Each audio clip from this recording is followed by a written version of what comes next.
और समय को देखते हुए हमें गति से आगे बढ़ना होगा।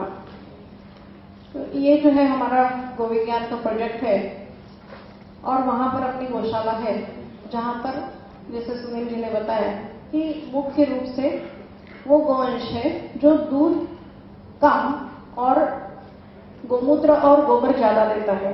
अब ये शास्त्र अभी जाने सबसे आपने काफी सुना है। इसका अगर विवरण हम देखेंगे कि दूध से कौन सी बीमारियां ठीक हो सकती है या बच सकती है, दही से, छाछ से, मक्खन से, घी से, गोबर से और गोमूत्र से, तो ध्यान में आएगा कि शायद कोई बीमारी नहीं बचेगी कि जो पंचगव्य के माध्यम से ठीक नहीं हो सकती या हमारे घर का स्वास्थ्य बढ़ाने के लिए उसका उपयोग नहीं हो सकता। इसलिए घर घर में पहले हमें पंचगव्य का उपयोग बढ़ाना है। अब ये पंचगव्य कौन सा, तो वो देसी गाय, देसी स्वस्थ गाय से प्राप्त होने वाला पंचगव्य। तो इसका जो है उपयोग हमें अपने घर में बढ़ाना होगा और इसलिए इस शास्त्र को आज के विज्ञान की भाषा में चाहे ये जब आएगा, लेकिन पहले अपने ही शास्त्र पर विश्वास रख के आगे बढ़ना होगा। ये बच्चे जो है, इस तरह के बच्चे भी गाय के दूध के माध्यम से अच्छे हो सकते हैं। ये हम शास्त्र को नहीं देखेंगे, आप सिर्फ फोटोग्राफ्स को देखते हुए चलिए कि ये बीमारी जो है आज घर घर में है, लेकिन जल्दी बताते नहीं है और उसकी वजह से आगे बहुत सारी बीमारियों का जन्म होता है।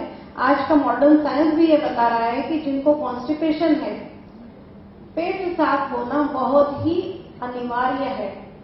अगर ये नहीं होता है तो आगे जाके बहुत सारी बीमारियां आ सकती है और इसलिए पंचगव्य का इसमें बहुत उपयोग है।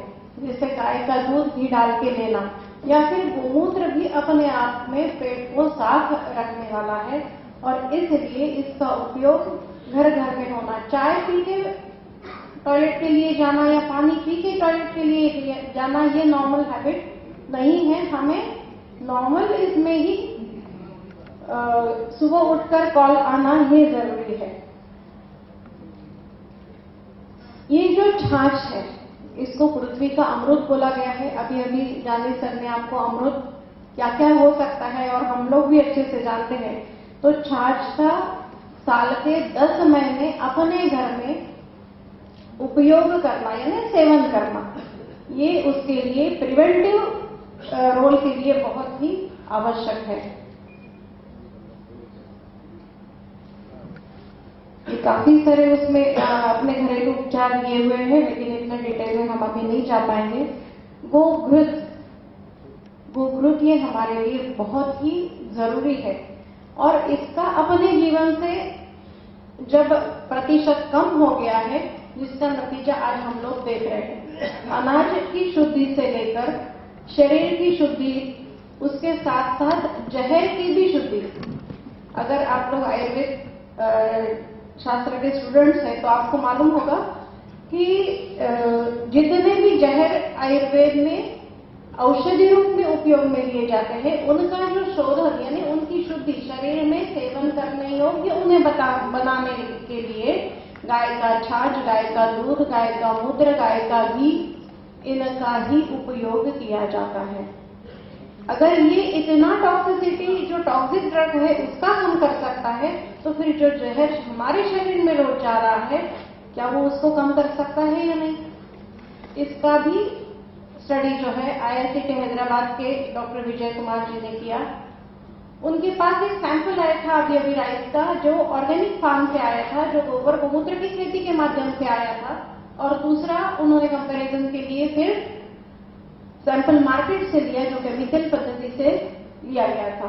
उनके जो क्रोमेटोग्राफिक प्रिंटिंग थे, उसमें ये नतीजा आया है कि एक पेशेंट जिसका ब्लड कैंसर पेशेंट का जो ब्लड है वो, और वो राइस जो रासायनिक पद्धति से आया हुआ है, ये एग्जैक्टली मैच करते हैं। उनके पास उन्होंने हजारों सैंपल्स का टेस्टिंग किया है, उसमें वस्तुएं भी हैं, ब्लड सैंपल्स भी हैं, और ये जो कंपैरेटिव स्टडी है ये हमें बता रहा है कि वो लिए जरूरी है जिसमें कतई केमिकल का उपयोग न हुआ हो, क्योंकि फिंगर प्रिंटिंग जो गोबर गोमूत्र के माध्यम से खेती से आया था उसमें not a single drop of cancerous का जो उनका ये बताता है वो एक छोटा सा ड्रॉप पॉइंट तक उसमें नहीं था। और ये पूरा का पूरा प्रिंटिंग जो है केमिकल से आया हुआ उसका उसी तरीके का था। उनका स्टडी अभी भी जारी है।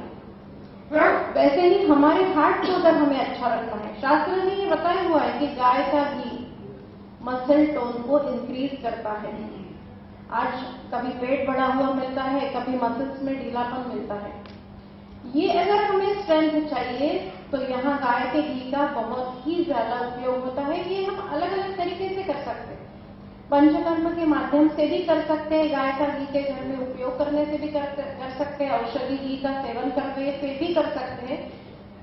बताने के लिए इसमें तो बहुत ज्यादा बताया जा सकता है, लेकिन अनुभव सबसे ज्यादा मनुष्य को सिखा सकता है। और इसलिए कम से कम 3 महीने गाय के घी का सेवन अपने घर में करा के तो देखिए और फिर उस रिजल्ट को देखिए। आपको भी अपने आप में जो परिवर्तन मिलेगा उससे भी आपको बहुत कुछ जो है अंतर मिलेगा। घर घर में जो बीमारियां यानी वायरल हो या बार बार बीमार पड़ना हो, इसका प्रतिशत भी जो है वो कम हुआ आपको निश्चित मिलेगा। लेकिन यही है कि हमें उस लिए जो घी चाहिए वो देसी पद्धति से बनाया हुआ, देसी गाय से प्राप्त हुआ ऐसा ही घी की आवश्यकता है। आज मार्केट में जो घी है वो अलग अलग तरीके के हैं, लेकिन यहाँ हमें वो सावधानी बरतनी आवश्यक है कि वो घी कौन सा है और किस तरह से बनाया गया है। पूरा दूध जो है, चौहान साहब ने भी उसके ऊपर काम किया है कि पूरे दूध से दही बनेगा मलाई के साथ, उसके बाद उसका छाछ होगा, उसके बाद मक्खन निकलेगा और उसको गर्म करके फिर वो जो घी तैयार होगा वो शास्त्र को अपेक्षित गाय का घी है और उसी से वो लाभ हम लोग पा सकते हैं। इसलिए ये पद्धति जो है, हम लोग जो कहते हैं कि स्टैंडर्डाइजेशन, अब अगर ये पद्धति जो शास्त्र ने कही है, क्या ये स्टैंडर्डाइजेशन नहीं है कि इसी पद्धति से इसको करना है? तो स्टैंडर्ड्स आयुर्वेद ने उस समय भी दिए थे, अंतर सिर्फ भाषा का था। स्किन की बीमारियां आज बहुत अधिक मात्रा में हम लोग देख रहे हैं और गोमूत्र उसके लिए एक बहुत अच्छा इलाज है। घर घर में ये जो छाला आप देख रहे हैं, हाथ का जलना या किसी भी जगह जलना, ये घर घर में होता है। लेकिन आज वो जलने के लिए पहले हम लोग घी लगाते थे, आज उसकी जगह कुछ अलग चीजों ने ले ली है जो ब्रांड नेम से सिर्फ घर में आप बोलेंगे कि वो चीज लाओ तो समझ में आ जाता कि कहीं कुछ जला है। मैं किसी ब्रांड से अगेंस्ट बात नहीं कर रही हूँ, लेकिन गाय के घी की अपने घर की अहमियत जो है उसकी सिर्फ याद दिला रही थी। इस तरह के जले हुए घाव जो है वो भी गाय के घी के माध्यम से हम अपनी ओपीडी में ठीक कर रहे हैं।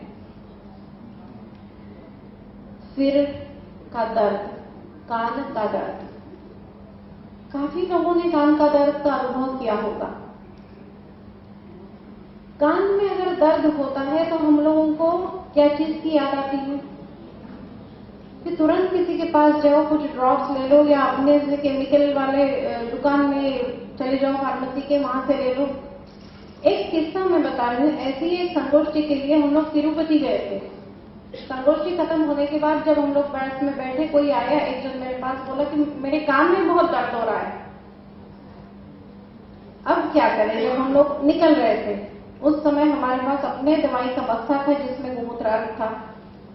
मैंने उनको कहा कि अर्क की बोतल आप निकालिए और 2 बूंद कान में डाल लीजिए और फिर मेरे पास आके 5 मिनट के बाद बताइए।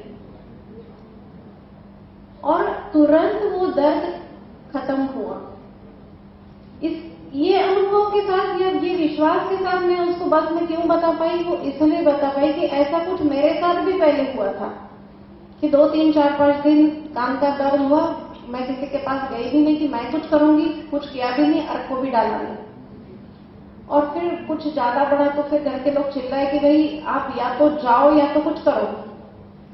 फिर मैंने वो ये सोचा कि नहीं, पहले तो मैं अर्क डालूंगी और वास्तविक में कुछ मिनट में वो अर्क से मेरा दर्द खत्म हो गया। और फिर ये महसूस हुआ कि मैंने ये 5 दिन क्यों सहन किया।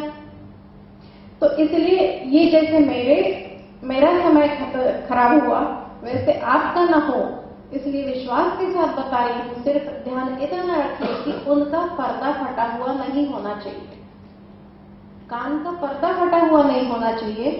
लेकिन सर इसमें जो सर्दी खांसी में भी जो आपका कान का दर्द उठता है कफ की वजह से या फंगल इन्फेक्शन की वजह से, यही तो एंटी फंगल हमारे पेटेंट ने हमको बताया है। उस समय में शास्त्र ने विषम न कहा, उसको जंतुक न कहा, कृमिक न कहा। वर्ड अलग है, आज की भाषा अलग है, लेकिन शास्त्र बताता यही है। आप करके तो देखिए। किसी का घर भी ऐसा है कि किसी को कभी कान का दर्द हुआ ही नहीं, या नहीं, ये घर घर की रिक्वायरमेंट है, लेकिन उपयोग करने की आवश्यकता है। ये जो चीज हम लोग देख रहे हैं, घर घर में परेशानी है, हार्ट का अटैक या किडनी का प्रॉब्लम या लीवर खराब होने से पेट का फूलना या ब्रेन के प्रॉब्लम्स, ये घर घर में है, कोई घर ऐसा नहीं छूटता। लेकिन क्या हम विश्वास के साथ कभी इसका अनुभव भी करके देखते हैं? सीआरएफ के काफी पेशेंट आज लंबी लाइन है, डायलिसिस के सेंटर्स बढ़ते जा रहे हैं, डायलिसिस की मशीनें बढ़ते जा रही हैं। पहले थोड़ा सा सिर्फ शास्त्र को देखिए तो गोमूत्र को क्या कहा है शास्त्र ने, और इसका उपयोग करके तो देखिए। सीआरएफ के पेशेंट गोमूत्र लेने के बाद अपने लेवल्स में सालों तक आज भी मेंटेन्ड है। डिटेल के उसमें हम अभी नहीं जा पाएंगे, लेकिन 65 साल की मां भी सीआरएफ, जिनको डायलिसिस शायद कुछ महीनों में करना पड़ेगा, आप फिस्टुला तैयार करके रखिए, ये 2010 में कहा था, वो आज भी डायलिसिस करने की जरूरत उनको नहीं पड़ी। क्यों? ये जैसे अभी सर ने कहा कि ये सब अभ्यास करने की आवश्यकता है। अभ्यास चालू भी है काफी समय, लेकिन क्या हम वो अभ्यास उस भाषा में आने तक रुके रहेंगे और तब तक अपने घर की किडनियों को खराब होने देंगे?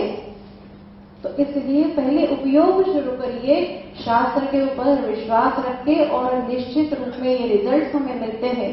किडनी स्टोन भी आज हमें घर घर में दिखता है।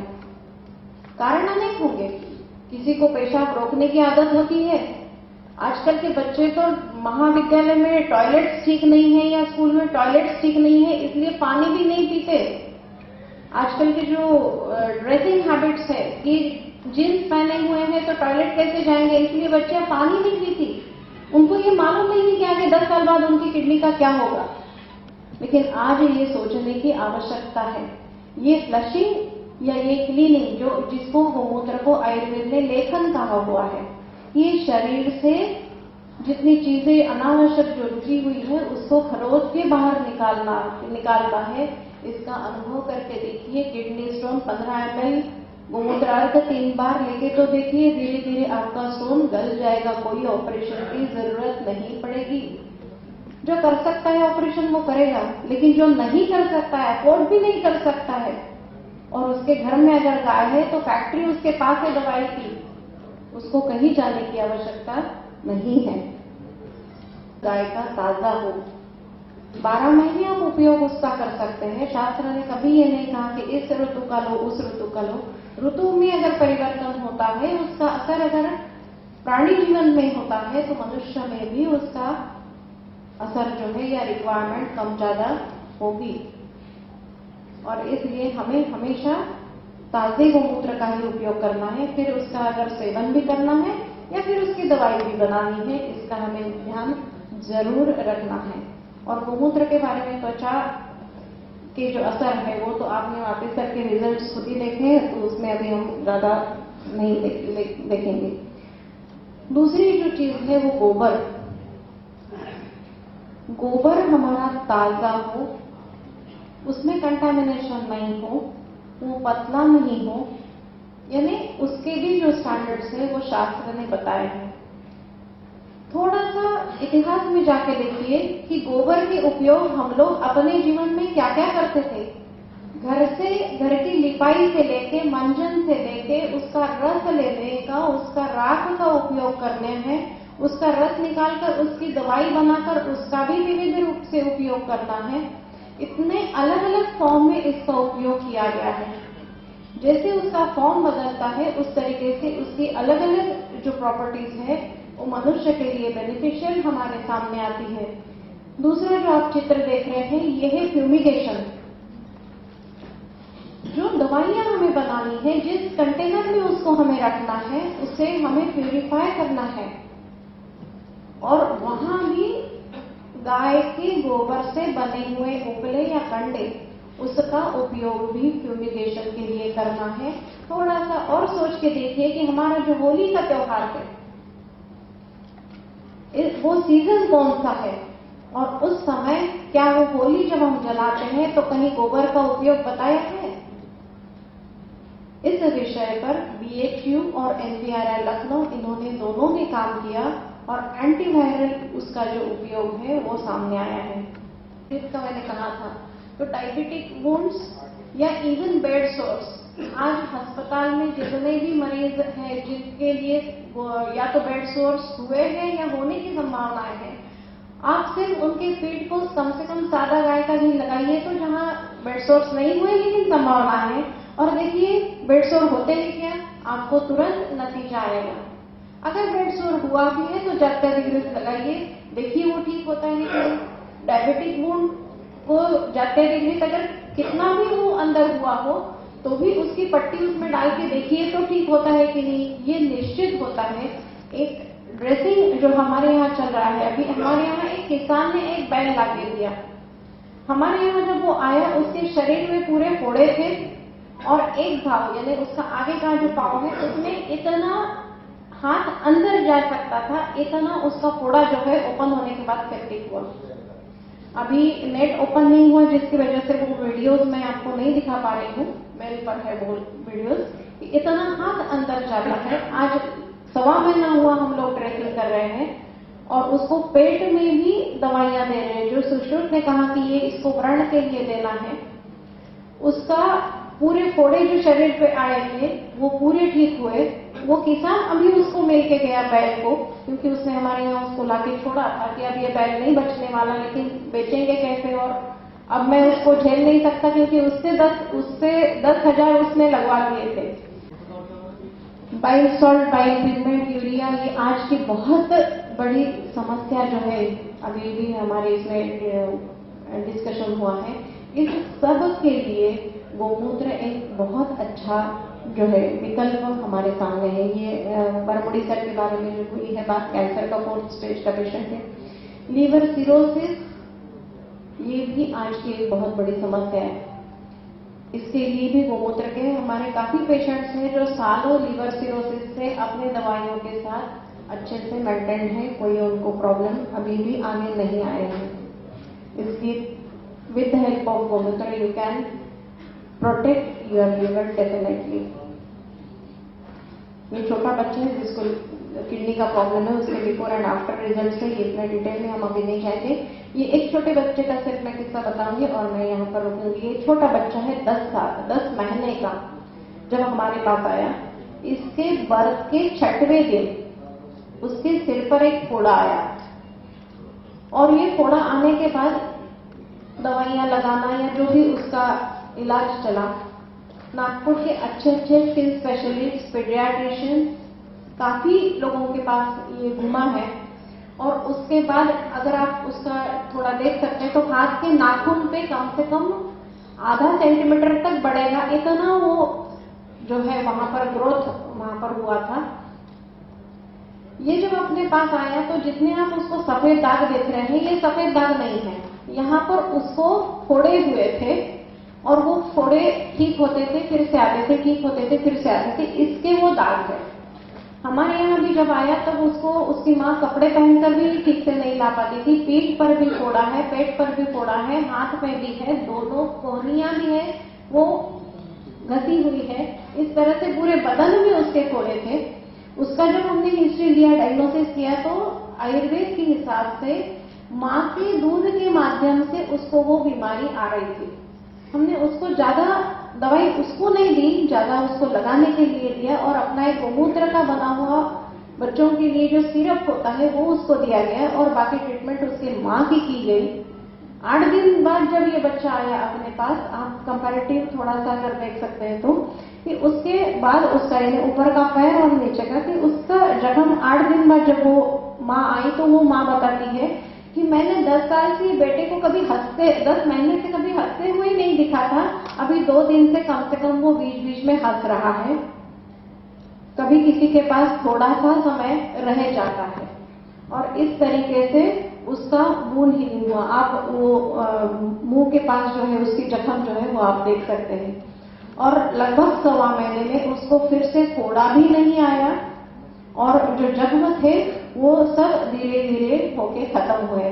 अगर ये वुंड्स ठीक हो सकते हैं, हम अपना जो चंदनादी यमक करके एक दवा है वो हमने उसको लगाने के लिए दिया था और सिरप पीने के लिए दिया था, अगर ये ठीक हो सकता है तो हमारे घर की जो छोटी छोटी वुंड्स है वो तो उसके सामने कुछ भी नहीं है। लेकिन शुरुआत हमें करनी होगी, ये उनका माँ का जो है, यानी हम किसी केस को जब देते हैं तो हमें उनका अप्रूवल होना चाहिए कि हम उसको दे सकते हैं, तो ये उनका अप्रूवल लेटर है। अपना एक अनुभव पुस्तिका निकलती है, वो अनुभव पुस्तिका में उसके लिए हम लोग ये लेटर लेते हैं। इस तरीके के ये अलग अलग पेशेंट्स हैं जो बिफोर एंड आफ्टर आप लोग देख सकते हैं। आज जो ये चीजें चल रही है कि जॉइंट रिप्लेसमेंट, कितने जॉइंट भाई हम बदलेंगे? क्या उंगलियों को भी हम बदल सकेंगे? क्या रीढ़ की हड्डी को भी हम बदल पाएंगे? फिर ये पंचगव्य का उपयोग कर अगर हम सभी जॉइंट्स को ठीक रख पाए तो क्या वो बेटर है या उतना 1.5 लाख में एक ही जॉइंट को ठीक करना बेटर है? वही 1.5 लाख अगर हमने अपने घर में पंचगव्य के लिए खर्चा किया तो सभी के सभी जॉइंट्स ठीक रहेंगे। इसलिए मेरी नम्र विनती है कि अपने घर में उसका उपयोग चालू करिए। और बहुत बहुत धन्यवाद डॉक्टर नंदिनी जी, डॉक्टर हितेश भाई, डॉक्टर भाटे, डॉक्टर कनकर, सुनील जी। मुझे लगता है कि हम सबको ये अच्छा लगता होगा कि चलो हम कम से कम गाय से जुड़े हुए तो हैं, इसलिए ये सब कुछ कर पाएंगे, क्योंकि गाय के साथ जुड़े होने के नाते हमारे लिए एक पंचगव्य चिकित्सा इजीली अवेलेबल भी होगी। यानी हम एक बात मैं करूंगा कि एक पंचगव्य चिकित्सा को आयुष डिपार्टमेंट जो भारत सरकार का है, जिसमें आयुर्वेद, होम्योपैथी, यूनानी सभी है, उसमें जोड़ने के लिए हमने गत सितंबर में सरकार को लिखा था और उनके आधार पर एक नेशनल लेवल की कॉन्फ्रेंस भी हुई वहां 2 दिन की। और 2 दिन के उस समय बहुत ऐसे पेपर्स पूरे देश के साइंटिस्टों ने ऐसे जहां जहां प्रयोग किए हैं। आयुर्वेदिक डॉक्टर जो पंचगव्य में काम कर रहे हैं, कोई मैन्युफैक्चरिंग कर रहे हैं, कोई ऐसे ग्रुप इंडिजिनस वैसे ही गव्य चिकित्सा कर रहे हैं, ऐसे लोगों का बहुत सा 2 दिन का सेमिनार रहा और उसके आधार पर आज ये स्थिति अपने लिए अच्छी आई है कि पंचगव्यों को भी आयुष डिपार्टमेंट में जोड़ दिया जा रहा है और साथ में एक प्रमाणित हमारे लिए पंचगव्य चिकित्सा कैसे हो सके, उनका स्टैंडर्डाइजेशन, उनके बारे में फॉर्मुलेशन, उनका बाकी इंस्ट्रूमेंट, लैब, ये सब के लिए सरकार चिंतित है और आगे आने वाले दिनों में मुझे लगेगा कि पंचगव्य चिकित्सा हमारे लिए एक प्रमाणभूत चिकित्सा के नाते ज्वाइन हो जाएगी। ये बात। दूसरी बात, एक कल विषय था लेकिन रह गया है, लेकिन पंचगव्य चिकित्सा और गौ माता यानी प्राणी के लिए अभी मोस्ट ऑफ हम लोग देखते हैं कि हमारी गाय या लोग हमारे पशु बीमार होते हैं तो एलोपैथी डॉक्टर आकर, वेटरनरी डॉक्टर हम जाकर के एलोपैथी ट्रीटमेंट दे देते हैं। अभी थोड़ा सा होम्योपैथी का भी उपचार हुआ है, लेकिन पंचगव्य का भी चिकित्सा के पशुओं के लिए भी इतनी ही महत्व की है। मुझे लगता है कि नेक्स्ट कोई अलग सेमिनार में उनके बारे में भी चर्चा हो। आज का ये सेशन हम पंचगव्य चिकित्सा वाला यहाँ समाप्त करते हैं। यहाँ आकर के या वहीं से अपने स्थान से प्रश्न पूछ सकते हैं, उन प्रश्नों का समाधान किया जाएगा। वहीं से अपने स्थान से ही बोलेंगे।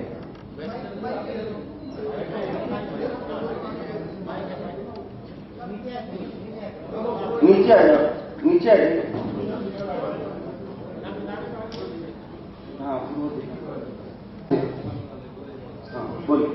अतिथिगण का और आप सब माननीयता, हमारे हिंदुस्तान देश की समस्या पेड़ कट चुके हैं और रोड चोरी होती रहेगी और लाइन बनते रहेंगे, उसको अपन रोक नहीं सकते, पेड़ कटते तो रोक नहीं सकते, लेकिन हवन तो अपन कर सकते हैं।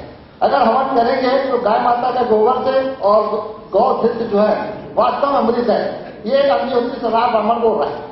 तो इससे आपका जो है ना पानी बरसना चालू होगा और गाय कटना बंद होगी और हमारे देश का पर्यावरण सही होगा और हम लोग सब समृद्धशाली होंगे और हेल्थी रहेंगे, हेल्थी एंड वेल्थी रहेंगे। धन्यवाद।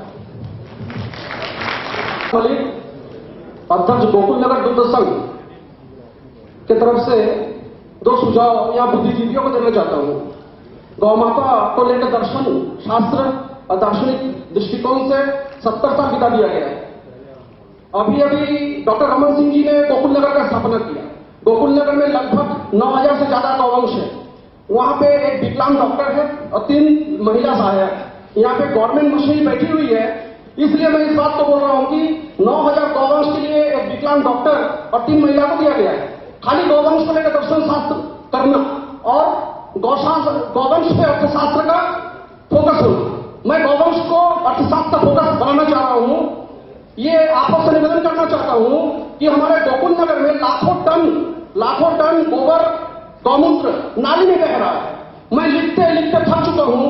2 वर्ष बीत चुका है एमयू में, 2 वर्ष हुए ऊर्जा विभाग के मुख्य सचिव साइन कर चुके हैं प्लांट का गोबर बायोमिथेनेशन बॉटलिंग प्लांट से मेरे साथ गोकुल नगर से प्रतिदिन 1500 सिलेंडर 10-10 केजी का पैक हो सकता है। गुजरात में खुद जाके मैं देख आया हूं, मुनि सेवा आश्रम गुजरात में बड़ोदरा में नित्य प्रतिदिन 1 नोजल से 20 सिलेंडर पैक कर रहा है।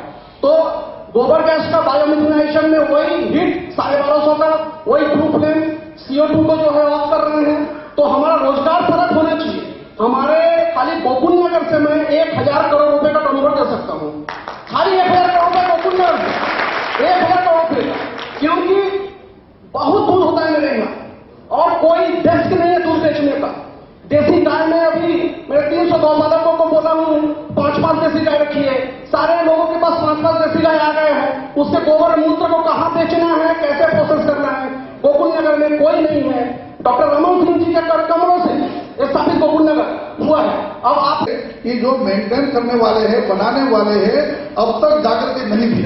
अब मुझे लगता है कि समय ऐसा आ गया है, लोगों को देखिए यहाँ उपस्थिति पहले भाई बैठिए 1 मिनट, पहले ऐसे कोई परिस्थिति है कि या तो कोई गौसेवा की बात करने से आते थे तो 5 लोग आते थे। अब पिछले 5-10 साल में 2007 की मुझे लगता है कि जो गौग्राम विश्व गौग्राम यात्रा के बाद एक पूरे देश में एक माहौल बना है, जिनके कारण अब बंद नहीं होते। अब तो मैं गुजरात की और हरियाणा में भी जाके आया, पंजाब जाके आया, वहां अब जो प्लांट बनते हैं वो बहुत सोच समझ के बनते हैं, प्योरली प्रोफेशनल बेस पर बनते हैं और अपनी गौशाला को स्वावलंबी बनाने के लिए बनते हैं, इसलिए हम बनती होते। पहले क्या था वो जब अब वो सुन लेंगे ना, अब वही तो मैंने कहा ना कि अब से जब लगे तब से सुबह, अब तक तो गाय के बारे में गौमूत्र के बारे में इतना पता नहीं था। आज से मुझे लगता है कि यहाँ बैठे हुए में से 50% लोग तो गौमूत्र वैसे भी लेना शुरू कर देंगे, क्योंकि आज पता चला ना उनको। तो यही तो बात है, यही तो इसका सेमिनार का बात हुई इसके लिए। मुख्य सचिव महोदय लिख के दीजिएगा। क्या मुख्य सचिव महोदय? अरे देखिए वो नहीं, वो हम आज पूरा इस सेमिनार का एक्शन प्लान बनाने वाले हैं। साहब यहाँ पूरे अथॉरिटी बहुत बैठी है, इसलिए वो सजेशन पूरे कल क्यों सचिव को बुलाया था, क्योंकि इनके दिमाग में ये बात आई है और इसके आधार पर आगे काम बढ़ेगा। ये सेमिनार का मतलब यही होता है कि अब स्टेप बाय स्टेप आगे बढ़ेगा। ये यहाँ के लोग यहाँ आदरणीय मंच और उपस्थित हमारे सभी गौभक्त लोग, कुछ मैं विचार अपने रखना चाहता हूँ। मैं अपना परिचय, मेरा नाम लक्ष्मी नारायण अग्रवाल, अलग संचालन करता हूँ। तो कुछ विचार मेरे मन में आया है, उसके बारे में आप लोगों को निवेदन करना चाहता हूँ। देसी गाय को बढ़ावा, गोपालकों को 12 लाख रुपए तक लोन एवं 50% सब्सिडी के बीच में यह जानकारी बहुत ही अच्छी लगी। लेकिन इसमें कुछ थोड़ी सी जो एक मुझे जो बात समझ में नहीं आई कि जो गायों का परिवहन के लिए कलेक्टर से परमिशन लेना, वाहन के लिए परमिशन लेना तथा डॉक्टर का सर्टिफिकेट जरूरी है। ये जो नियम बनाया गया है तो धरातल पर ये व्यवहारिक नहीं मुझे लग रहा है। कारण कि कलेक्टर के पास परमिशन लेने जाएगा, समय की बर्बादी होगी, मानसिक परेशानी होगी तो वो जो है गाय को खरीदने का मन विचार हटा देगा। इससे हमारे गौवंश का संवर्धन नहीं होगा, ऐसा मुझे लगता है। तो अंतर्राज्यीय परिवहन के लिए या व्यापार के लिए ये नियम ठीक है, लेकिन लोकल के लिए ये जो है असुविधाजनक है, ऐसा मुझे लग रहा है। दूसरा जो है देसी गायों का संवर्धन, हमारे छत्तीसगढ़ की कोसली नस्ल है जो 1 लीटर की करीब दूध देती है। दूसरी देसी गाय आपका विषय ध्यान में आ गया जी, इस पॉइंट को नोट कर लिया गया है। आप प्लीज दूसरे को माइक दे दीजिए। दूसरे तो उसी को आगे मैं पढ़ रहा हूँ सर 2 मिनट। तो जी प्लीज समय का ध्यान रखेंगे। तो आपका विषय ध्यान में आ गया, धन्यवाद। संक्षेप में आपका कोई प्रश्न है? देखिए यहाँ उसका प्रयोग करें या बनाने की प्रक्रिया शुरू हो, गाय का संरक्षण संवर्धन कैसे हो, ये करिए। उस विषय में आप अपने सवाल, कोई जिज्ञासा, कोई शंका है वो पूछिए। ये ऐसे जो सवाल हैं सरकार के स्तर के हैं, चीफ मिनिस्टर आए वो ध्यान देंगे, गृह मंत्री ध्यान देंगे, बाकी जो अधिकारी यहाँ बैठे हैं नोट कर लिया आपका सवाल, उसे आगे जवाब देंगे। तो आप टेक्निकल कोई सवाल उसी में एक पॉजिटिव ये तो है कि संवर्धन और संरक्षण के लिए सरकार के साथ साथ आप राष्ट्रीय स्तर पे सभी लोग आ रहे हैं, इसके लिए बहुत बहुत साधुवाद। मैं एकदम शिशु अवस्था की गौ सेवक हूँ और धरातल पूरी रात फोन करो, पूरी रात हम जागते हैं, ना कोई हमको डॉक्टर मिलता है, ना कोई डॉक्टर फोन उठाता है, किसी भी प्रकार की। ये हेल्पलाइन नंबर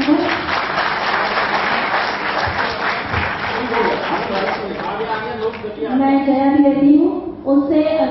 हेल्पलाइन नंबर से दूसरी बात यह है कि जब तस्करी या कुछ भी होती है, अगर जो लाइसेंस के बारे में उन्होंने बोला कि कलेक्टर को आदेश ना दिया जाए, पर मेरा ये बोलना है जी सुनिए, अवैध जो उसमें किसान काम है और उससे ज्यादा लाइसेंस बढ़ चुके हैं, तो ये भी एक गलत।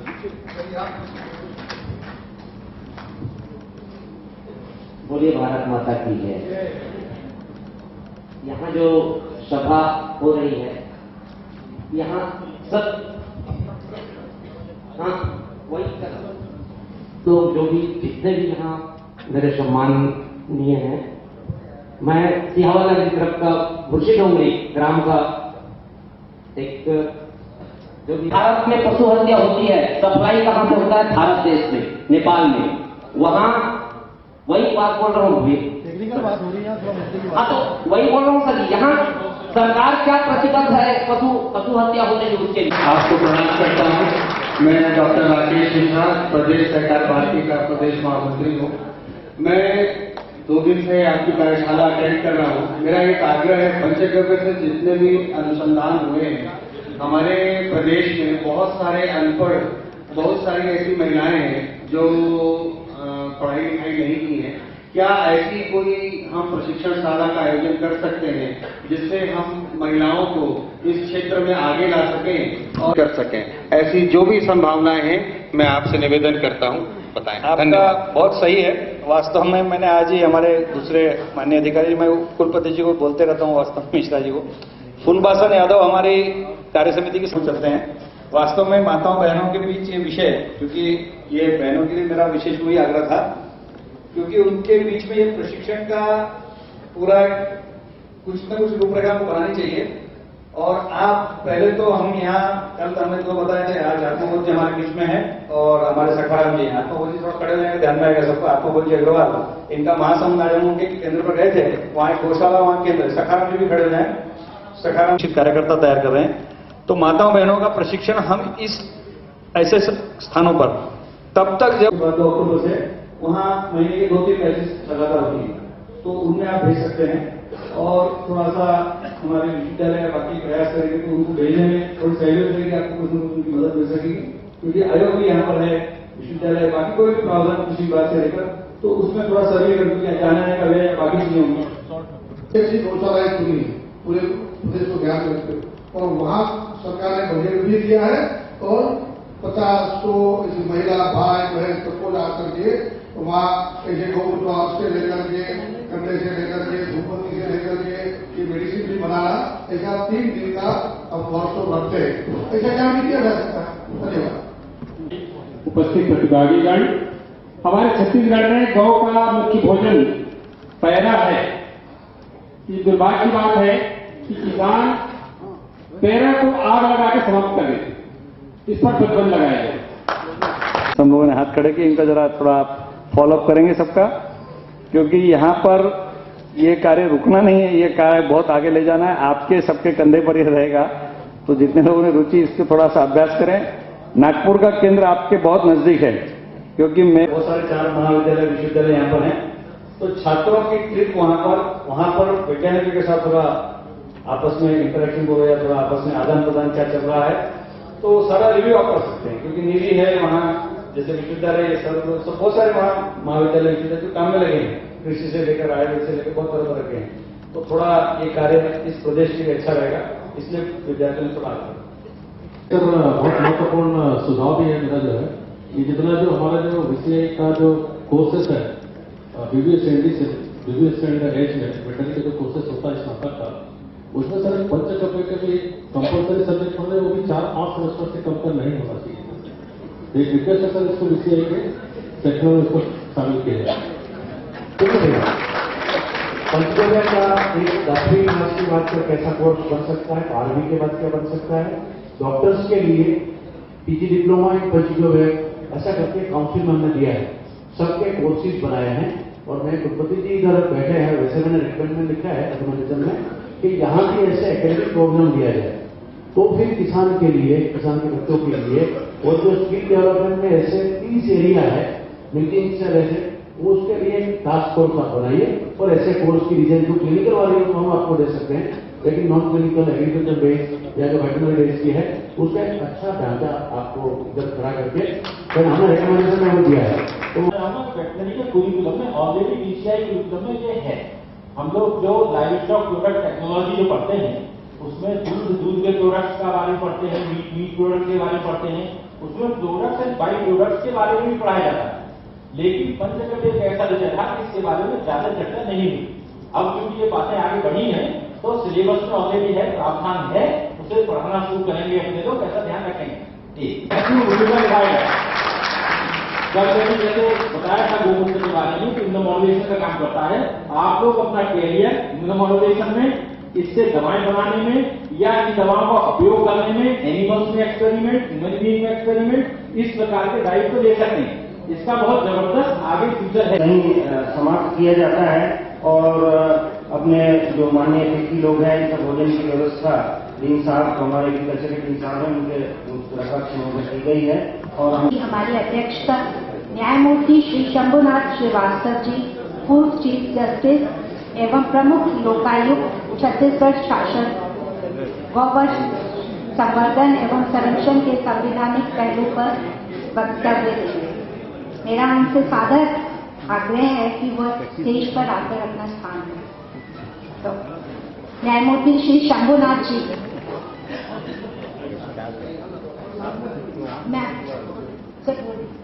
और इसके साथ पैनलिस्ट हैं डॉक्टर वल्लभ भाई कठेरिया, अध्यक्ष गौ सेवा एवं गौचर विकास board Gujarat, doctor R S. Chauhan, professor Pantnagar university,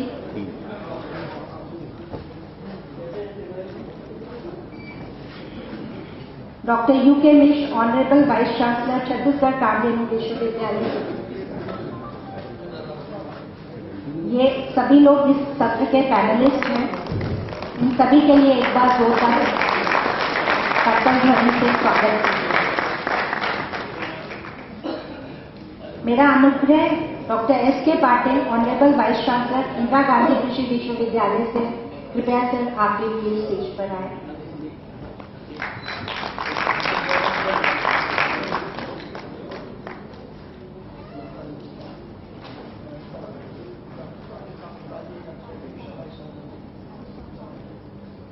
doctor A.K. Mishra, honourable vice chancellor माकसूर से भी मेरा अनुरोध है कि वे स्टेज पर अपना। डॉक्टर देवेंद्र पांडे, जिसे मेरा अनुग्रह है कि कृपया आप भी स्टेज पर आकर अपना स्थान लें।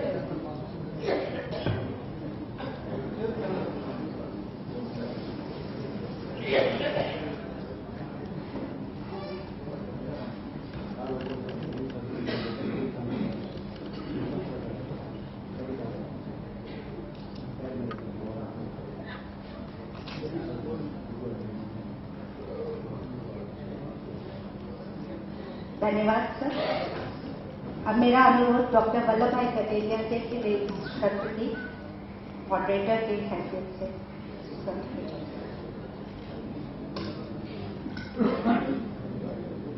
हम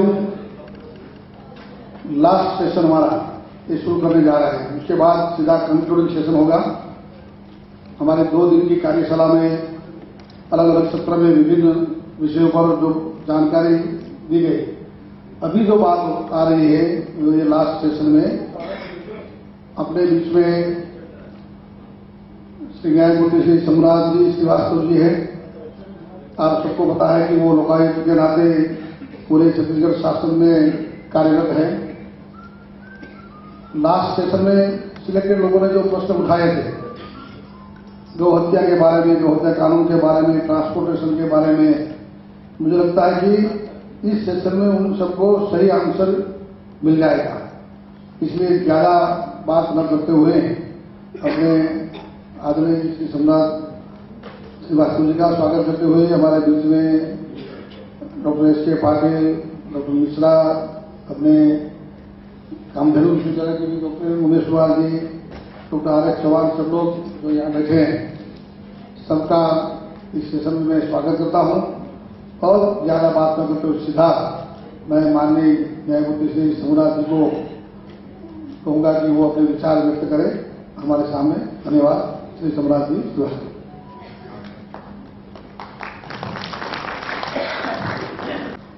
उमेश कुमार मिश्र, वाइस चांसलर, कामधेनु विश्वविद्यालय दुर्ग, प्रोफेसर डॉक्टर एस.के. पाटिल, कुलपति इंदिरा गांधी कृषि विश्वविद्यालय, डॉक्टर चौहान, इस कार्यक्रम में मंच पर उपस्थित अन्य विशिष्ट अतिथिगण, इस सभा में उपस्थित हो सेवा के क्षेत्र में गो संवर्धन, गो संरक्षण के क्षेत्र में कार्य करने वाले साइंटिस्ट, प्रोफेसर, समाज के सोशल साइंटिस्ट के विचार सुन रहे हैं। और मैं तो विधि और न्याय क्षेत्र का व्यक्ति हूँ, तो गो संवर्धन के संबंध में तो आपने सारे विचार सुने होंगे। मैं जब यहाँ प्रमुख लोकायुक्त के रूप में जब मैंने कार्यभार संभाला तो मुझे ये सूचना प्राप्त हुई विभिन्न क्षेत्रों से। यहाँ पर जो गायें हैं वो देसी नस्ल की गायें 2012 के सेंसस के अनुसार लगभग 92 लाख देसी नस्ल की गायें, 2-3 लाख जो है वो संक्रमित जर्सी और इस तरह के नस्ल की गायें, ऐसा सेंसस बताता है। तो फिर मैंने अपने यहाँ इस पर केस दर्ज किया। यहाँ कृषि परिरक्षण अधिनियम है जिसके अंतर्गत कृषि पशु में यहाँ पर गोवंश भी है और भैंस भी है। उसका टोटल प्रोहिबिशन है, टोटल रोक है, यहाँ तक कि परिवहन पर भी रोक है। तो वो कार्य 1 साल से लगभग चल रहा है, जो यहाँ गोभक्त या इन गायों के बचाने के लिए, संवर्धन के लिए जो कार्य करने वाले सामाजिक सोशल साइंटिस्ट हैं यहाँ पर, वो सब जानते हैं कि कुछ धीरे धीरे कार्य काफी कर रहा है। जो मेरा विषय है आज का यहाँ पर जो मुझे दिया गया है वो संवैधानिक पहलू, उस पर बोलना है। मित्रों, भारत के संविधान के लागू होने के पश्चात भारत के संविधान में राज्य और संघ के संबंध में तीन सूचियां हैं 7 शेड्यूल में। संघ क्षेत्र, संघ के लिए एक सूची है, राज्य के लिए दूसरी सूची है, और एक तीसरी सूची है जो राज्य और संघ दोनों भी कॉन्करेंट लिस्ट है, इसको कहते हैं। ये कहा जाता है कि जो भारत के संविधान में विधायी शक्तियां हैं जो संविधान के 246 अनुच्छेद 246 के अंतर्गत विभिन्न संसद की या लेजिस्लेचर जो विभिन्न राज्य की विधानसभाएं हैं उनकी शक्तियां हैं, उसका विभाजन है। ऐसा कहा जाता है कि ये राज्य की शक्तियां हैं और इसलिए केंद्र बार बार ये कहता है कि राज्यों को इस पर कानून बनाना चाहिए। मैं इसका विश्लेषण थोड़ा करूंगा और मेरा ये पर्सनल व्यू है कि ऐसा नहीं है। संविधान के जो राज्य सूची है उस राज्य सूची के अंतर्गत जो एंट्रीज हैं जिसमें कि सूची 2 में जो राज्य सूची है उसमें एंट्री नंबर 14 कृषि, जिसके अंतर्गत कृषि शिक्षा, अनुसंधान, नाशक जीवों के संरक्षण, पादप रोगों का निवारण है, और 15 है पशुधन का परिरक्षण, संरक्षण और सुधार, और जीव जंतुओं के रोगों का निवारण, पशु चिकित्सा प्रशिक्षण और व्यवसाय, और 16 एंट्री जो है उसमें कांजी हाउस और पशु अत्याचार का निवारण। जो संवर्ती सूची है उसमें पशुओं के प्रति क्रूरता का निवारण, इसमें prohibition of cruelty, animal cruelty act बनाया है, संसद ने बनाया है। इसमें कहीं भी केवल पशुधन का वर्ण है सारे एंट्रीज में विधायी शक्तियां, परंतु भारत के संविधान में जो राज्य को directive principle of state policy है उसमें विशेष रूप से गोवंश का उदाहरण दिया है, जो कि 48 अनुच्छेद 48 से पता चलता है। और ये अनुच्छेद 48 में आपके सामने पढ़ रहा हूं, जिसके अनुसार कि विशेष रूप से उल्लेख किया गया है, जबकि एंट्री में नहीं है, परंतु जो directive principle of state policy उसमें स्पष्ट रूप से इसका उल्लेख किया गया है, और वो यह है कि राज्य कृषि और पशुपालन को आधुनिक वैज्ञानिक प्रणालियों से संगठित करने का प्रयास करेगा और विशिष्टतया गायों और बछड़ों तथा अन्य दुधारू और वाहक पशुओं की नस्लों के परिरक्षण और सुधार के लिए उसके वध का प्रतिषेध के लिए कदम उठाएगा। मित्रों, ये भारत के संविधान के अनुच्छेद 48 में गोवंश, गाय और बछड़ों का विशेष रूप से उल्लेख किया गया। संविधान के किसी अन्य प्राविधान, किसी अन्य जो विधायी शक्तियां हैं, जो 246 के अंदर संसद और राज्य के कानून बनाने की शक्तियां हैं, उसमें पशु का वर्णन है, पशु रक्षण का वर्णन है, लेकिन इसके अंतर्गत जो शासन की राज्य की शक्तियां हैं 48 में, उसमें गाय का विशेष रूप से उल्लेख किया गया है। मेरा ये मानना है कि जो ये कहा जाता है कि केंद्र सरकार गायों के संबंध में ये कानून नहीं बना सकती, राज्य का अधिकार है, मेरा ये मानना है कि ये गलत है। कारण यह है कि जो संघ का जो ये 7वीं सूची का 97 एंट्री नंबर 97 है, वो एंट्री नंबर 97 में लिखा हुआ है कि अगर राज्य सूची संवर्ती सूची में कोई इस प्रकार का विशेष उल्लेख न हो तो केंद्र जो है 97 में कोई कानून बना सकता है। तो जबकि गाय का किसी एंट्री में विशेष रूप से उल्लेख नहीं किया गया, केवल पशु का उल्लेख है, पशु में तो 50 चीजें आती हैं, लेकिन राज्य के जो डायरेक्टिव प्रिंसिपल्स हैं उसमें गाय और गोवंश का विशेष रूप से उल्लेख है। तो जो भारत के संविधान के 97 में केंद्र सरकार जो है ये आवश्यक कानून बना सकती है। मेरा ये मानना है कि संविधान निर्माताओं के समक्ष भारत का इतिहास रहा होगा। मैं 2-4 आपको इसके परिप्रेक्ष्य में जो मैं 2-4 चीजें बताना चाहता हूँ। यह 48 में गोवंश आया कैसे? मित्रों, कामधेनु विश्वविद्यालय के इस कार्यक्रम में हम लोग हैं, जितने भी जो गायों की नस्लें हैं कामधेनु से ही वो उसके एंसेस्टर थे। और आपको इतिहास पता है, मैं तो उसको इतिहास ही मानता हूँ। बाद में अंग्रेजों ने या कुछ लोगों ने उसको काव्य या इस तरह की चीजें बनाई, मैं तो ये मानता हूँ कि इतिहास था। जब समस्त मानव जात के मनु प्रथम पुरुष थे, उसी प्रकार कामधेनु समस्त गोवंश की प्रथम जो है माता है। मित्रों, आप हमारे प्राचीन ग्रंथों में इसका वर्णन मिलेगा। कामधेनु के संबंध में सारी वशिष्ठ, विश्वामित्र जी का आदि। उस समय की स्थिति क्या थी कि दिलीप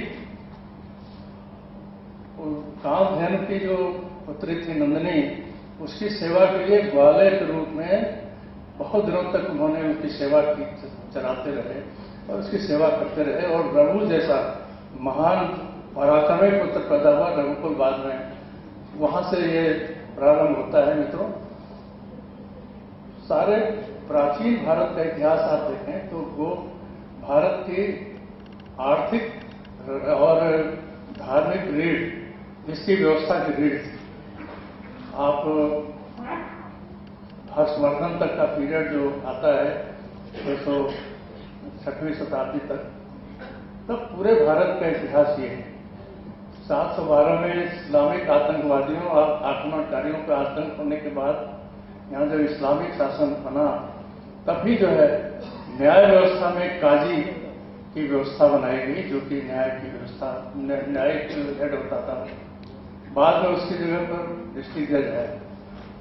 जो हमारे हाई कोर्ट, सुप्रीम कोर्ट के 7 जजेस की एक पूर्ण पीठ का जजमेंट है, उसमें इसका विस्तृत वर्णन किया गया है कि इसके बावजूद कि मुस्लिम काल में हिंदुस्तान के हिंदू समाज के लोगों को जजिया टैक्स देकर जिंदा रहने का अधिकार दिया गया। और ये 700 साल तक चला, सिवाय अकबर, जहांगीर और शाहजहां के पीरियड के छोड़कर। परंतु गायों का जहां तक संबंध है, उस जजमेंट में इसका जिक्र है कि बाबर ने हुमायूं से कहा कि अगर देश में राज्य करना है तो ये गौ संवर्धन में इस पर कोई इंटरफेयर नहीं करना चाहिए।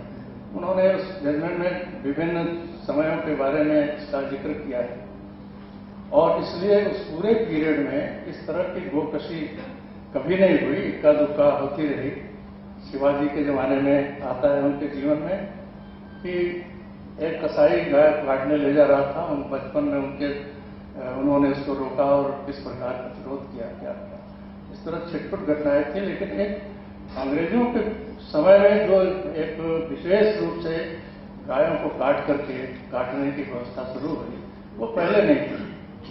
और जो 48 में गोवंश आया है, मेरा ये मानना है कि इसके पीछे जो अंग्रेजों के पूरे पीरियड में जो हमारा संग्राम, स्वतंत्रता संग्राम था, उसमें एक बहुत बड़ा महत्वपूर्ण अंश था गो संरक्षण और गोवध को रोकने का। और ये सब चीजें भारत के संविधान निर्मात्री सभा के मस्तिष्क में रहा होगा सारे उसमें, और इसलिए उन्होंने गाय का विशेष रूप से अन्य पशुओं के बजाय गाय का विशेष रूप से जिक्र धारा 48 में किया है। केशवानंद भारती 13 जजेस का बेंच है से लेकर और आज तक के जितने भी जजमेंट सुप्रीम कोर्ट के हैं, सब में उन्होंने डायरेक्टिव प्रिंसिपल को फंडामेंटल राइट्स, मूल अधिकार और मूल कर्तव्यों के बराबर ही माना है किसी भी कानून की वैधता के संबंध में। और इसलिए ये इसका डायरेक्टिव प्रिंसिपल जो है पूरे राज्य के ऊपर, पूरे संघ के ऊपर, स्टेट गवर्नमेंट, सेंट्रल गवर्नमेंट, सब पर ये मैंडेटरी अप्लाई करता है। और मित्रों, मैं 2-4 घटनाएं बताता हूं जो स्वतंत्रता संग्राम के जमाने में हुई। शायद उसके पीछे और गोवंश का लिखने, अदरवाइज पशु लिखने से ही काम चल गया होता, जैसा कि अन्य एंट्रीज में है। मैं इसके बारे में 2-4 घटनाएं शायद आपको बताऊं कि किस प्रकार से स्वतंत्रता संग्राम में किस प्रकार से भारत के हमारे लोगों ने उसके लिए संघर्ष किया।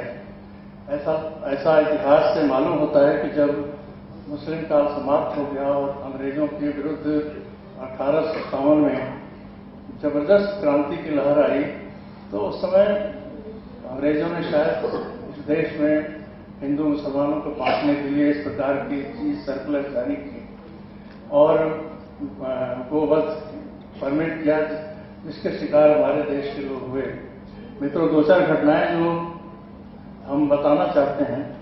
14-15 जून 1871, पहले राजा रणजीत सिंह के जमाने में जो गोवध को हत्यारों को प्राणदंड देने की व्यवस्था थी।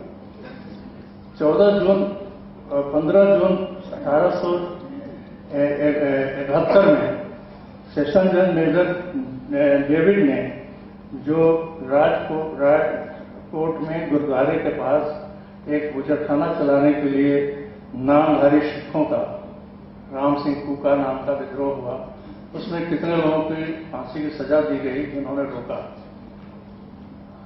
बाद की बहुत सी घटनाएं ऐसी हैं। हरिद्वार में इस तरह के कटारपुर की घटना हुई जिसमें उन्होंने गोवध को रोका और इस पर जो हिंदू समाज है संघर्ष किया, लेकिन कई लोगों को फांसी हुई, कई लोगों को आजीवन कारावास हुआ। मित्रों, 1882 में ऋषि दयानंद के नेतृत्व में कलकत्ता में गोरक्षणी सभा गठित की गई, जिसके द्वारा देश भर में गोबंदी लागू के लिए हस्ताक्षर अभियान चलाया गया। 1887 में हरिद्वार में भारत धर्म महामंडल ने चीनी में के बहिष्कार का आंदोलन चलाया, जिसमें गाय की हड्डी का शोधन के लिए किया जाता है, ऐसा प्रचार था। दरभंगा नरेश 1889, बनारस में महाराजा कश्मीर में तो आज भी वो जिस समय भारत संविधान लागू हुआ उस समय गोवध बंद था वहां, और हाईकोर्ट ने भी डायरेक्शन दिया है कि वहां पर गोवध नहीं हो सकता, लेकिन उसके विरुद्ध आंदोलन चल रहा है। और प्रतापगढ़ के राजा रामपाल आदि ने गोरक्षा आंदोलन में खुद भाग लिया। अप्रैल 1893 में बंबई गोरक्षा सभा ने भारत सरकार को ज्ञापन दिया कि गो वंश के वध का तुरंत प्रतिबंध लगाया जाए और चारागाह का क्षेत्र विस्तृत किया जाए। 29 अगस्त 1893 ब्रिटिश सरकार ने गोवध विरोधी आंदोलन पर गोपनीय पत्र राज्यों को जारी किया कि गोरक्षा आंदोलन को राजद्रोह माना जाए। 1893 में मध्य भारत में पंचायतों ने घोषणा की कि जो भी ग्रामीण कसाईयों को गाय बेचेगा उसे दंडित किया जाएगा। 1893 में दिल्ली में सराय रोहल्ला और नफजगढ़ में 2 गौशालाएं तैयार की गई। कांग्रेस के मन से लोकमान्य तिलक जैसे नेताओं ने घोषणा की कि भारत के स्वाधीन होने पर तुरंत गोवध बंद कर दिया जाएगा। 1821 में लाला लाजपत राय की अध्यक्षता में पटौदी हाउस दिल्ली में गोरक्षा सम्मेलन आयोजित हुआ। 1923 में महामना मालवीय ने बनारस में अखिल भारतीय हिंदू सम्मेलन में गोरक्षा को प्रमुख विषय बनाया। 28 अगस्त 1924 को बेलगांव कर्नाटक में गांधी जी की अध्यक्षता में गोरक्षा सम्मेलन हुआ।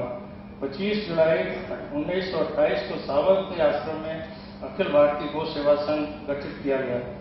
1 फरवरी 1942 को वर्धा में विनोबा जी की अध्यक्षता में गोरक्षा सम्मेलन हुआ, जिसका उद्घाटन गांधी जी ने किया। 12 फरवरी 1946 को गोपुरी में डॉक्टर राजेंद्र प्रसाद की अध्यक्षता में गोरक्षा सम्मेलन हुआ। 2 अप्रैल 1955 को लोकसभा में अखिल भारतीय हिंदू महासभा के अध्यक्ष सांसद निर्मल चंद्र चटर्जी ने गोवध बंदी विधेयक रखा। 21 सितंबर 1966 को लोकनायक जयप्रकाश नारायण ने प्रधानमंत्री को गोवध बंदी कानून करने के लिए पत्र लिखा। 1979 में 58वां संशोधन गोवध बंदी विधेयक के लिए प्रधानमंत्री मुरारजी देसाई द्वारा संसद में प्रस्तुत किया गया, परंतु राजनीतिक घटनाक्रम में लोकसभा भंग हो गई और पारित नहीं हुआ। 2004 में अटल जी के प्रधानमंत्री काल में सांसद प्रताप पटेल द्वारा प्रस्तुत गोबंदी विधेयक पर संसद में बहस हुई और विधेयक बहुमत से पारित हुआ, परंतु अटल जी के समय में राज्यसभा में प्रस्तुत नहीं हो सका। 1966 का वो आंदोलन 7 नवंबर का आप सबको पता ही है कि संतों ने कितना बड़ा आंदोलन किया।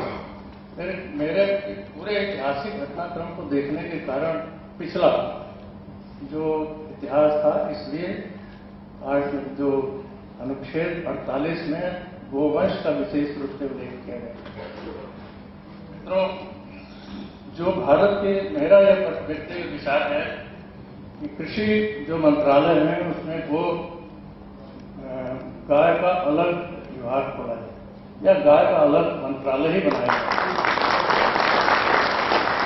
ये भारत के संविधान के आर्टिकल 97 से बिल्कुल स्पष्ट है कि किसी और एंट्री में कहीं गाय का के बारे में नहीं लिखा है। इसलिए ये बनाया जा सकता है और केंद्र स्तर पर बनाया जाता है। इसलिए भी आवश्यक है कि अभी आप अखबारों में पढ़ रहे होंगे कि मांस का, बीफ का व्यापार कितना बड़ा है। वो केंद्रीय भारत के संविधान के जो एंट्री केंद्र सरकार के आर्टिकल 14 में आता है, उसमें एंट्री नंबर 14 है, तो वो एक पूरे अखिल भारतीय स्तर पर ही उसका निर्णय हो सकता है और इस पर प्रतिबंध लगाने के लिए केंद्रीय स्तर पर ही नियम बनाना संभव है। भारत के संविधान ये बताता है। केवल राज्यों का, राज्य तो बना ही सकते हैं, राज्यों का तो किसी भी पशु के लिए जिसमें कि गाय भी है, परंतु भारत के लिए जो गाय है वो केवल मात्र पशु नहीं, बल्कि ये भारत की आर्थिक एग्रीकल्चर, ये जो हमारे जो कृषि का आधारभूत आधार है, ये हमारे धार्मिक पक्ष का भी इसके लिए इतना बड़ा संघर्ष, मैंने कुछ का उदाहरण दिया, बहुत बड़ी संख्या में इस प्रकार के उदाहरण मिले हैं पूरे इतिहास में कि गायों को रक्षा के लिए कितने लोगों ने अपना जान दिया, किस प्रकार क्या किया। मित्रों, ये तो संवैधानिक स्थिति है। उत्तर प्रदेश, जहां तक कि विभिन्न प्रदेशों का प्रश्न है, मेरे कई प्रदेशों ने इस पर कानून बनाए हैं और न्यायिक दृष्टि से भी हम ये लड़ाई बहुत पहले से चल रही है। 1959 में मोहम्मद हनीफ कुरैशी, उन्होंने कहा कि मेरा ये मूल अधिकार है वध करना और करके, और ये हमारा प्रोफेशन है, इस पर प्रभाव डालता है। तो ये 5 जजेस की बेंच, कॉन्स्टिट्यूशन बेंच थी 1959 में, मोहम्मद हनीफ कुरैशी। उसमें वो उनके अधिकारों को सुरक्षा दी गई सुप्रीम कोर्ट के द्वारा। फिर एक बार ये फिर मामला आया जब इस पर प्रतिबंध लगाया गया 1961 में। अब्दुल हकीम कुरैशी बनाम राज्य बिहार राज्य का, वो 5 जज का बेंच, उसने भी उनके पक्ष में किया। परंतु जब गुजरात में कटेरिया जी ने यहाँ गुजरात का वो एक्ट बनाया, वर्तमान प्रधानमंत्री नरेंद्र मोदी जी के जब वहाँ के मुख्यमंत्री थे, और वो मैं जब सुप्रीम कोर्ट गया तो इन 2 कॉन्स्टिट्यूशन बेंच के जजमेंट्स को रिकंसीडर करने के लिए 7 जजेस की बेंच बनाई गई और हम 7 जजेस की बेंच में ने ये 6/1 6 लोगों ने ये निर्णय किया, नहीं, ये पूर्ण प्रतिबंध, गो हत्या पूर्ण प्रतिबंध बिल्कुल वैलिड है। और वो 5 जजेस की 2 बेंचेज ने जो पहले जजमेंट थे उन दोनों को ओवररूल कर दिया और इस प्रकार पहली बार जो वध निषेध के कानून को पूरी तरह से वैलिड माना गया, पूरी तरह से कानून सम्मत माना गया, संविधान सम्मत माना गया और वो 7 जजेस की बेंच आज भी प्रिवेल कर रही है। उसमें पूरे गृह मंत्री मौजूद थे, उन्होंने कहा था कि जब कभी हमारी सरकार आएगी तो हम केंद्र स्तर पर कानून बनाएंगे, इसका उन्होंने भरोसा दिया। हो सकता है कि इस पर कार्य चल रहा हो। मित्रों, जो हमारे, मैं छत्तीसगढ़ से शुरू करता हूँ। छत्तीसगढ़ में कृषि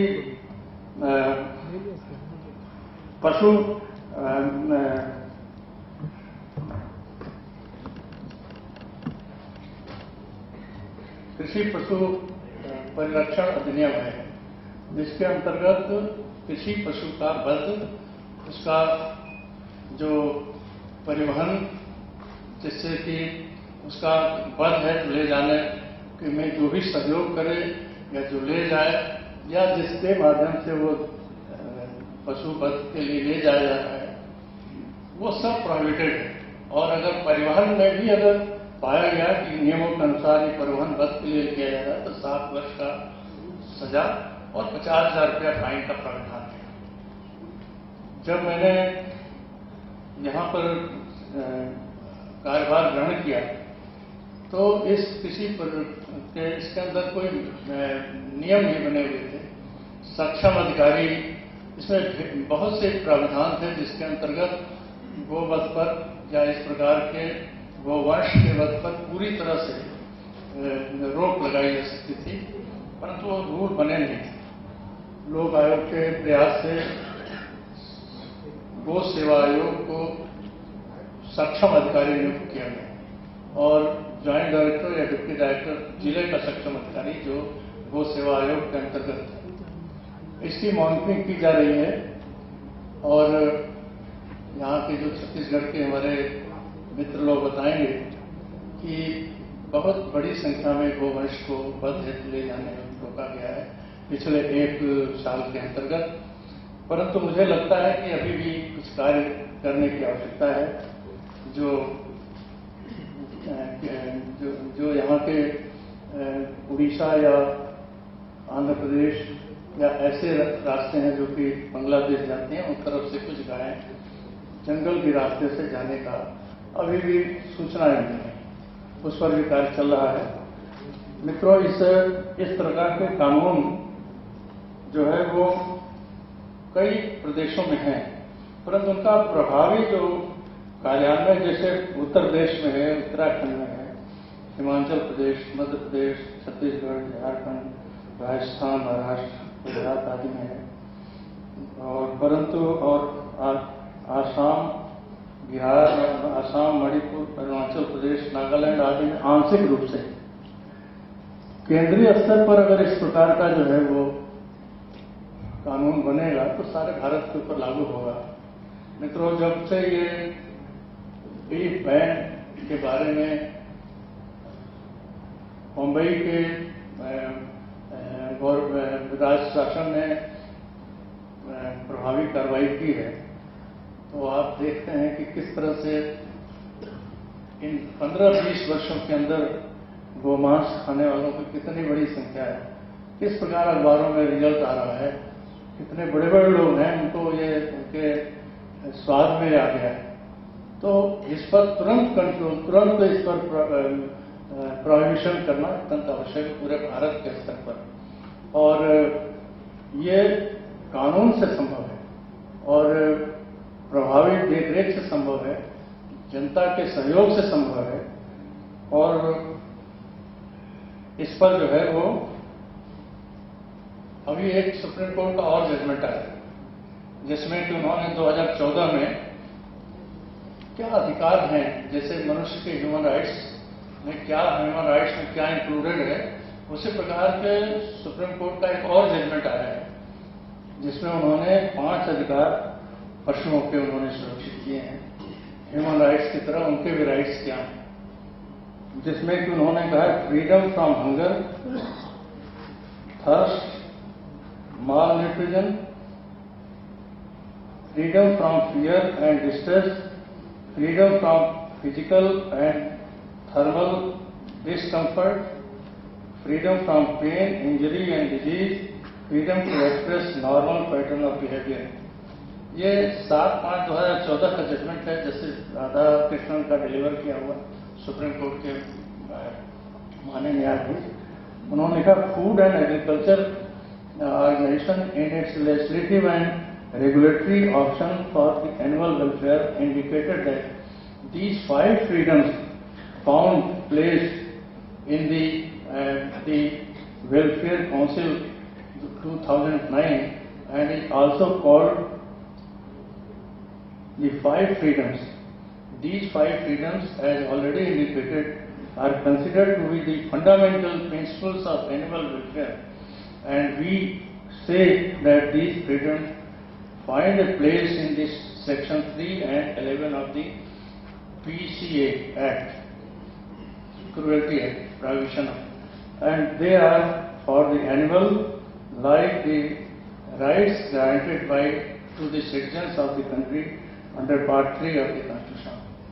ये भारत के संविधान के अंतर्गत सर्वोच्च न्यायालय का ये लेटेस्ट जजमेंट है कि और इसके अंतर्गत जो है किसी तरह की क्रूरता, किसी प्रकार की डिस्कम्फर्ट, किसी प्रकार के ये सब 5 उसके फंडामेंटल, जिस तरह मनुष्य के फंडामेंटल राइट्स हैं उसी तरह पशुओं के फंडामेंटल राइट्स सुप्रीम कोर्ट ने निर्धारित किए हैं। और इसलिए जो है वो हमारे छत्तीसगढ़ में जो है हमने लोक आयोग ने इस पर भी ध्यान दिया है। हम अभी गो सेवा आयोग ने छत्तीसगढ़ सरकार को लिखा था कि हमको 90 गौशालाओं के लिए जमीन चाहिए। लोक आयोग के इंटरफेरेंस से उनको 44 गौशालाओं के लिए 25 से 50 एकड़ जमीन मिल गई है, अभी मिल गई है। और ब्रीडिंग या रिसर्च या इस तरह की चीजें उसमें शुरू की जाएंगी गौशालाओं में मित्रों। और अभी मैंने प्रमुख सचिव मुख्यमंत्री के साथ हैं जो कि सोशल रिस्पॉन्सिबिलिटी फंड के को देखते हैं, उनको भी बुलाकर इस पर कंसल्टेशन किया था। सोशल रिस्पॉन्सिबिलिटी फंड में एक नया अमेंडमेंट हो गया है, यहाँ बहुत बड़ी इंडस्ट्रीज हैं और मेरा असेसमेंट है कि 10,000 करोड़, 8,000, 10,000 करोड़ के आसपास इस फंड में पैसा आना चाहिए। उसमें अभी अमेंडमेंट सेंट्रल गवर्नमेंट ने कर दिया है और जिसके अंतर्गत उन्होंने ये गो संरक्षण के लिए भी, उन्होंने तो पशु कल्याण के लिए लिखा है, उस फंड से मिल सकता है। अगर वो 10,000 करोड़, 8,000 करोड़ में हमें 2,000 करोड़ भी मिल जाए तो हम बहुत बड़ी स्थिति कर सकते हैं। बहुत बड़ा कार्य गो सेवा का, गो संरक्षण का, गो संवर्धन का, उनके ब्रीडिंग को, नस्लों को सुधार का, जो हमारे पास करीब 60 करीब देसी गोवंश की नस्लों का लिस्ट है।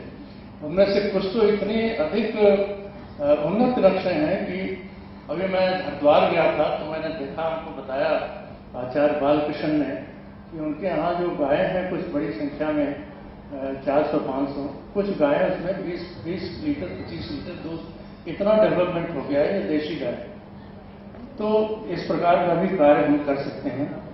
इसमें यहाँ उत्तर प्रदेश सरकार ने मंडी फंड से भी कुछ देने का निर्णय किया है। मुझको लगता है कि अगर